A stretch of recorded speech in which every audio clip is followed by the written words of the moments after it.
Thérèse Requin, suivie d'un mariage d'amour, texte intégral.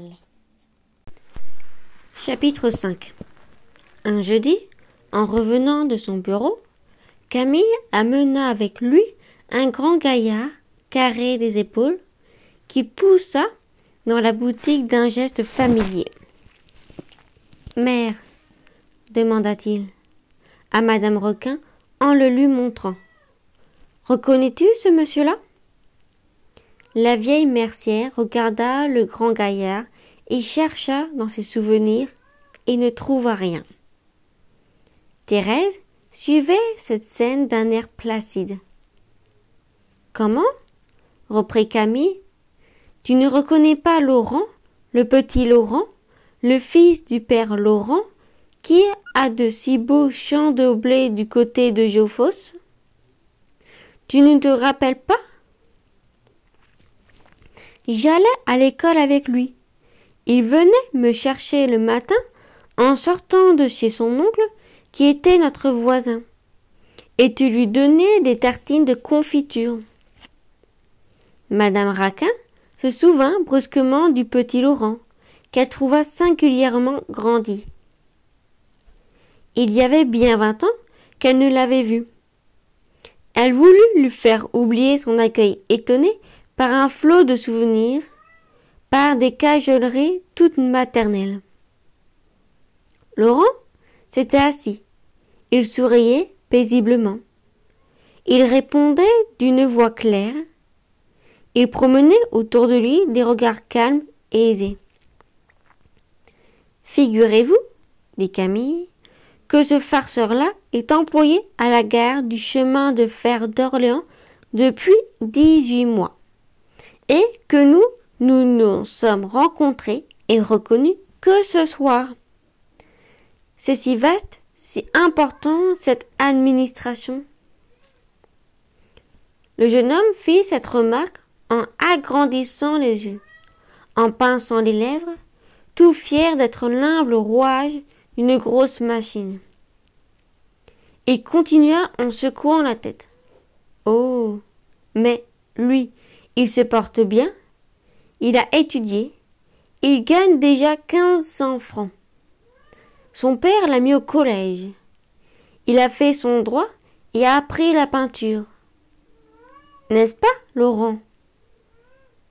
Tu vas dîner avec nous ? Je veux bien, répondit carrément Laurent. Il se débarrassa de son chapeau et s'installa dans la boutique. Madame Raquin courut à ses casseroles. Thérèse, qui n'avait pas encore prononcé une parole, regardait le nouveau venu. Elle n'avait jamais vu un homme. Laurent, grand, fort, le visage frais, l'étonnait.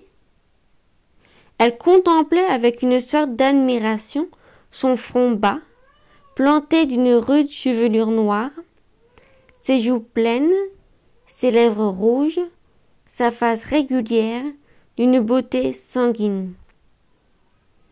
Elle s'arrêta un instant, ses regards sur son cou. Ce cou était large et court, gras et puissant. Puis, elle s'oublia à considérer les grosses mains qu'il tenait étalées sur ses genoux. Les doigts en étaient carrés. Le poing fermé devait être énorme et aurait pu assommer un bœuf. Laurent était un vrai fils de paysan, d'allure un peu lourde, le dos bombé, les mouvements lents et précis, l'air tranquille et entêté. On sentait sous ses vêtements des muscles ronds et développés, tout un corps d'une chair épaisse et ferme. Et Thérèse l'examinait avec curiosité, allant de ses poings à sa face, éprouvant de petits frissons lorsque ses yeux rencontraient son cou de taureau. Camille étala ses volumes de Buffon et ses livraisons à 10 centimes, pour montrer à son ami qu'il travaillait, lui aussi. Puis, comme répondant à une question, il s'adressait depuis quelques instants. « Mais, dit-il à Laurent, tu dois connaître ma femme. Tu ne te rappelles pas cette petite cousine qui jouait avec nous à Vernon ?»« J'ai parfaitement reconnu madame, répondit Laurent en regardant Thérèse en face. Sous ce regard noir, droit, qui semblait pénétrer en elle, la jeune femme éprouva une sorte de malaise. Elle eut un sourire forcé et échangea quelques mots avec Laurent et son mari. Puis elle se hâta d'aller rejoindre sa tante. Elle souffrait. Elle se mit à table. Dès le potage, Camille crut devoir s'occuper de son amie. « Comment va ton père ?» lui demanda-t-il. « Mais je ne sais pas, » répondit Laurent. « Nous sommes brouillés. Il y a 5 ans que nous ne nous écrivons plus. »« Bah !» s'écria l'employé, étonné d'une pareille monstruosité. « Oui, le cher homme a des idées à lui. Comme il est continuellement en procès avec ses voisins, il m'a mis au collège, rêvant de trouver plus tard en moi un avocat qui lui gagnerait toutes ses causes. Oh, le père Laurent n'a que des ambitions inutiles. Il veut tirer parti même de ses folies. »« Et tu n'as pas voulu être avocat ?» dit Camille, de plus en plus étonnée. « Ma foi, non, » reprit son ami en riant. « Pendant 2 ans, j'ai fait semblant de suivre les cours, afin de toucher la pension de 1200 francs que mon père me servait. Je vivais avec un de mes camarades de collège qui est peintre, et je m'étais mis à faire aussi de la peinture. Cela m'amusait. Le métier est drôle, pas fatigant. Nous fumions, nous blaguions tous les jours. La famille Raquin ouvrait les yeux énormes. Par malheur, continua Laurent, cela ne pouvait durer. Le père a su que je lui contais des mensonges. Il m'a retranché net mes 100 francs par mois en m'invitant à venir piocher la terre avec lui. J'ai essayé alors de peindre des tableaux de sainteté. Mauvais commerce. Comme j'ai vu clairement que j'allais mourir de faim, j'ai envoyé l'art à tous les diables et j'ai cherché un emploi. Le père mourra bien un de ces jours. J'attends ça pour vivre sans rien faire. » Laurent parlait d'une voix tranquille. Il venait, en quelques mots, de conter une histoire caractéristique qui le peignait en entier. Au fond, c'était un paresseux, ayant des appétits sanguins, des désirs très arrêtés, de jouissances faciles et durables. Ce grand corps puissant ne demandait qu'à ne rien faire, qu'à se vautrer dans une oisiveté, à un assouvissement de toutes les heures. Il aurait voulu bien manger, bien dormir, contenter largement ses passions, sans remuer de place, sans courir la mauvaise chance d'une fatigue quelconque. La profession d'avocat l'avait épouvanté, et il frissonnait à l'idée de piocher la terre. Il s'était jeté dans l'art, espérant y trouver un métier de paresseux. Le pinceau lui semblait un instrument léger à manier.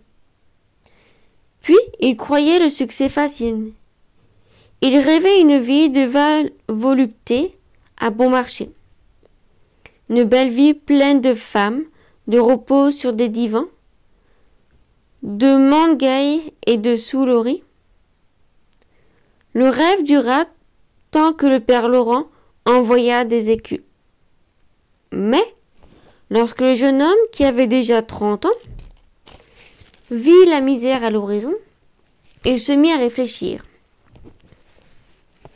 Il se sentait lâche devant les privations. Il n'aurait pas accepté une journée sans pain pour la plus grande gloire de l'art. Comme il le désirait, il envoya la peinture au diable. Le jour où il s'aperçut qu'elle ne contenterait jamais ses larges appétits. Ses premiers essais étaient restés au-dessous de la médiocrité. Son œil de paysan voyait gauchement et salement la nature. Ses toiles, boueuses, mal bâties, grimaçantes, défiaient toute critique. D'ailleurs, il ne paraissait point trop vaniteux comme artiste.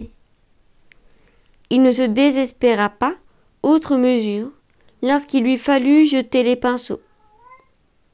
Il ne regretta réellement que l'atelier de son camarade de collège, ce vaste atelier dans lequel il s'était si voluptueusement vautré pendant 4 ou 5 ans. Il regretta encore les femmes qui venaient poser et dont les caprices étaient à la portée de sa bourse. Ce monde de jouissance brutale lui laissa des cuissants besoins de chair. Il se trouva cependant à l'aise dans son métier d'employé. Il vivait très bien en brut. Il aimait cette besogne au jour le jour qui ne le fatiguait pas, qui endormait son esprit. 2 choses l'irritaient seulement. Il manquait de femmes et la nourriture des restaurants à 18 sous n'apaisait pas les appétits gloutons de son estomac. Camille l'écoutait, le regardait avec un étonnement de niais. Ce garçon, débile, dont le corps mou et affaissé n'avait jamais eu une secousse de désir, rêvait pérennement à cette vie d'atelier dont son ami lui parlait. Il songeait à ces femmes qui étalent leur peau nue. Il questionna Laurent. « Alors, lui dit-il, il y a eu comme ça des femmes qui ont retiré leur chemise devant toi ?»« Mais oui, répondit Laurent, en souriant et en regardant Thérèse qui était devenue très pâle. Ça doit vous faire un singulier effet, reprit Camille avec un rire d'enfant. Moi, je serais gênée. La première fois, tu as dû rester toute bête. Laurent avait élargi une de ses grosses mains, dont il regardait attentivement la paume. Ses doigts eurent des légers frémissements, des lueurs rouges montaient à ses joues. La première fois, reprit-il comme se parlant à lui-même, je crois que j'ai trouvé cela naturel. C'est bien amusant, ce diable d'art. Seulement, ça ne rapporte pas un sou. J'eus peur pour modèle une rousse qui était adorable. Des chairs fermes, éclatantes, une poitrine superbe, des hanches d'une largeur. Laurent leva la tête et vit Thérèse devant lui, muette, immobile. La jeune femme la regardait avec une fixité ardente. Ses yeux d'un noir mat semblaient doux, 2 trous sans fond, et, par ses lèvres entr'ouvertes, on apercevait des clartés roses dans sa bouche. Elle était comme écrasée, ramassée sur elle-même. Elle écoutait. Les regards de Laurent allèrent de Thérèse à Camille. L'ancien peintre retint un sourire. Il acheva sa phrase du geste, un geste large et voluptueux, que la jeune femme suivit du regard. On était au désert, et Madame Raquin venait de descendre pour servir une cliente. Quand la nappe fut retirée, Laurent, songeur, depuis quelques minutes, s'adressa brusquement à Camille. « Tu sais, dit-il, il faut que je fasse ton portrait. » Cette idée enchanta Madame Raquin et son fils. Thérèse resta silencieuse.